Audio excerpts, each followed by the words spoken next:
وخير الهدي هدي محمد صلى الله عليه وسلم وشر الأمور محدثاتها وكل محدثة بدعة وكل ضلالة وكل ضلالة في النار.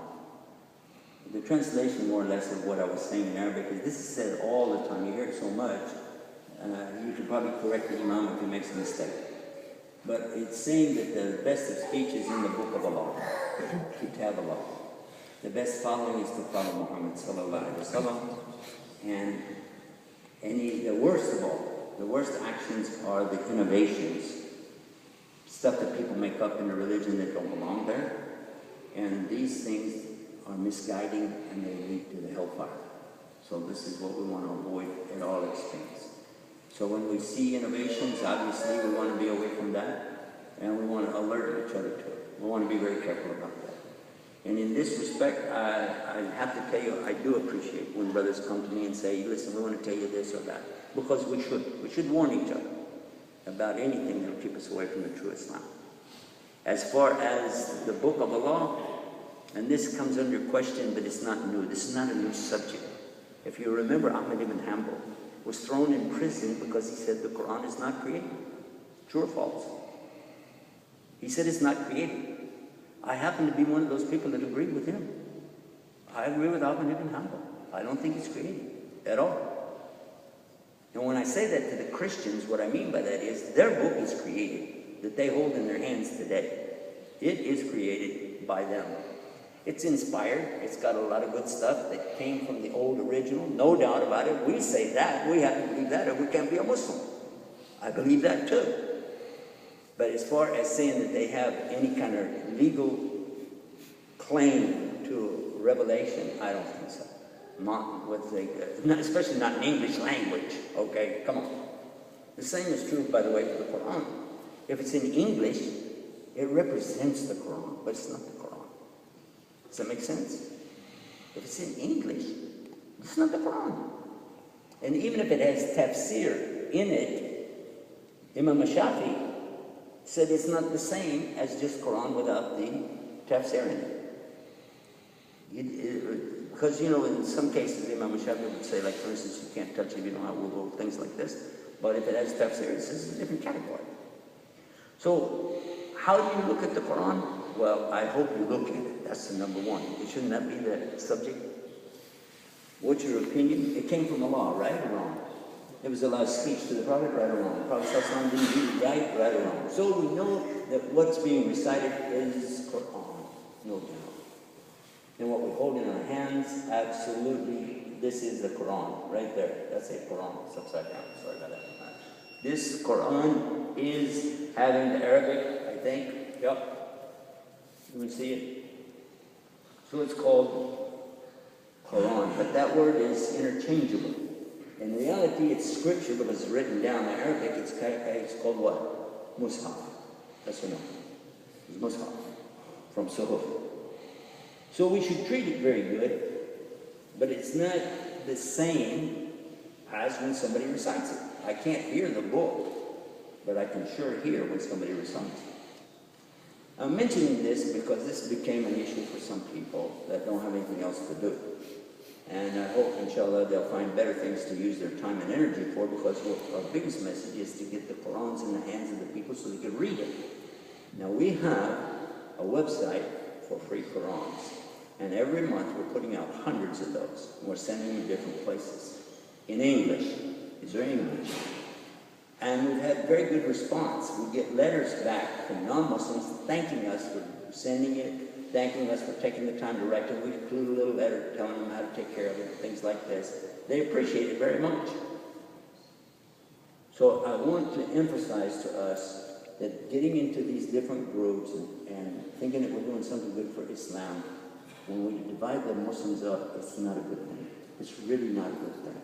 The best thing we can do is think of Allah, what He wants from me, with my connection with Him. We'll work on that and encourage each other in whatever is good, and just try to stay away from the bad as much as we can. This is my idea. I hope you'll support me in this. I'd like to see us here in Columbus become a good center and a model really for the rest of the West to look at, because we need very much in the West be organized and to represent Islam in a positive way. I'd like to see us do that. And so if there's anybody that has different feelings on this subject, please, afterwards, we've got a table out there, you can come and fill out, we can talk about this. But if you have some good ideas too, share that with us and let's see what we can do to build constructively. I'd like to see the people of this country know the real Islam to the extent that they can have a decent conversation about it, whether they accept it or not, but at least know the truth behind it. I think we can do that. I hope we can. And by the way, just end on this one note. One time when I was coming back from the Dawah conference in Mexico City, I came through the port of entry in Houston, Texas, where I grew up. I didn't expect that somebody would from the INS would grab me as I stepped off the airplane. I happened to be one of the very first people off the plane, and they grabbed me right away on sight. They didn't ask who I was or anything. They said, "You, come on, let's go." I was shocked. And I didn't even ask to see my passport. And how do you know who I am? Turns out they've been watching us on our videos and the YouTube, everything. They know everything.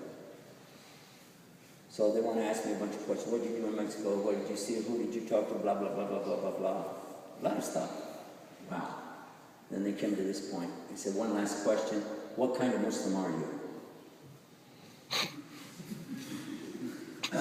Now, I knew exactly what he meant. I worked in the Federal Bureau of Prisons on this issue of giving a list of all these different groups. That's one of the reasons I know all the names of the groups.